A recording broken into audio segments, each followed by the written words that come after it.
It's Brian with GreyWolf again. So today's video is going to be on this motherboard. It is a Gigabyte Z490 UD AC-Y1.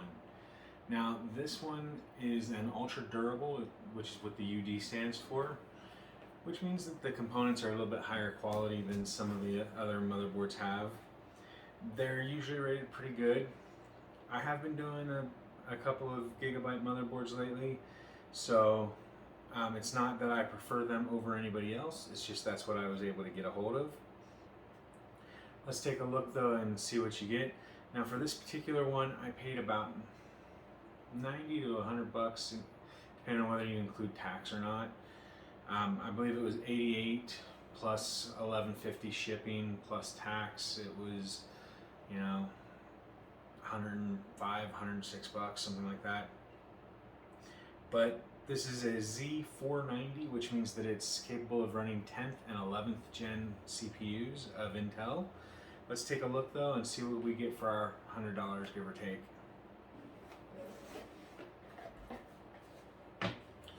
Now I did buy this from Mercari, but it was new in box, not used. So it is not a used motherboard. The seller just wanted to get rid of it.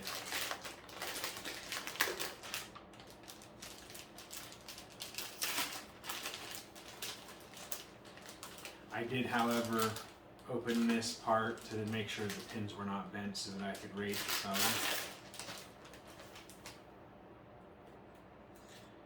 Now the first thing that I'll note is that it is a full-size ATX. It is not an MATX.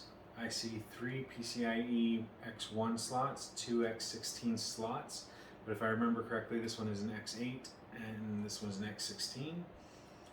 Neither of the X16 size slots are reinforced, which is kind of disappointing. The VRM does have some cooling, some heat sinks on them to help cool them off a little bit. It does have an 8+4 for the power to the CPU, which means that it can overclock. You've got the UD series plate over top of the, I believe it's the north bridge, could be the south bridge. It's just the chipset down here that runs certain features like the SATA ports. You've got your 24 pin, you've got 4 SATA ports. I'm kind of disappointed that they don't have at least 6, but I also do see that fewer and fewer drives are SATA these days. I see 2 M.2 slots. One is capable of the longer 110 millimeters and one's a part of the 80 millimeter set as a maximum, but it's got the 60s and the 42. Let's see, what else we got? We got our socket up here.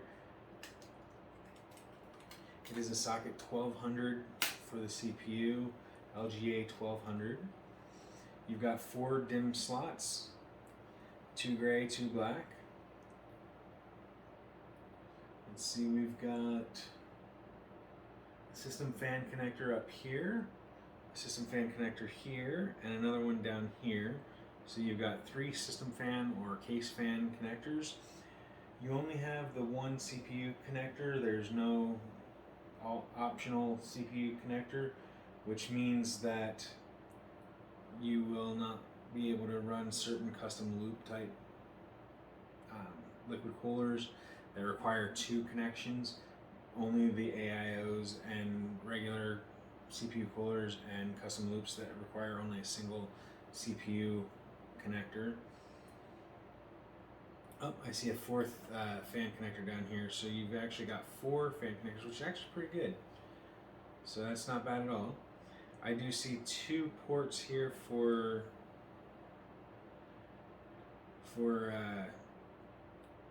RGB connections. I don't see anywhere. Oh wait, no. Here's another set. So you've got 2 connections for RGB. So you do have plenty of options for RGB fans and coolers and things like that. You've got your audio.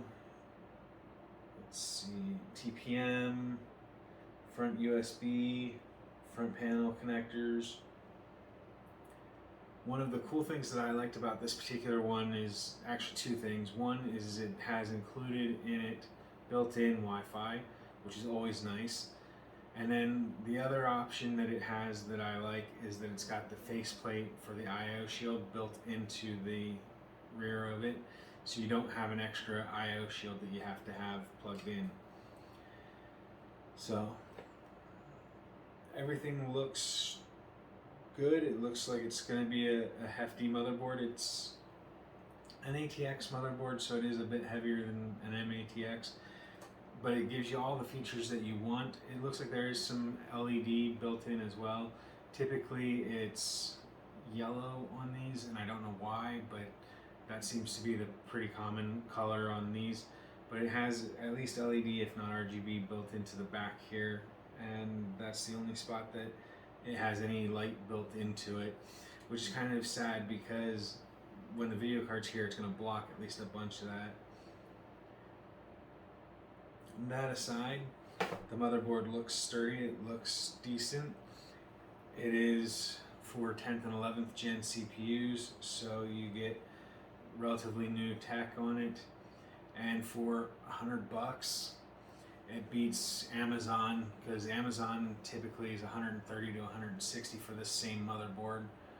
So I'm pretty happy with the purchase overall, and I do have an i7 10700K coming in the mail sometime this week, and that will socket in here really nice, and it will tie up this concept of a Z490 with a i7, and that way I can see about building a nice system for one of the kids, or selling the system if it's something that people are interested in.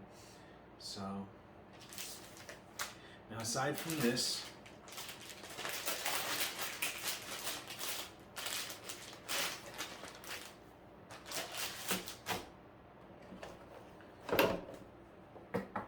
you do also still get two SATA cables, which, like I said, it's becoming less and less common that we have SATA drives, but it is nice that they still include it for those that use them.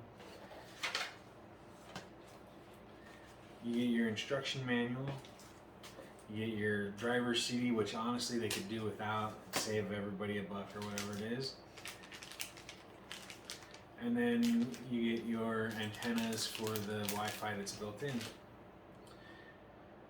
So that is what we get for our $100, or if you go through Amazon, $130 to $160. I do hope that you enjoyed this look at this motherboard, that it gave you some insight as to whether or not it's the right motherboard for you.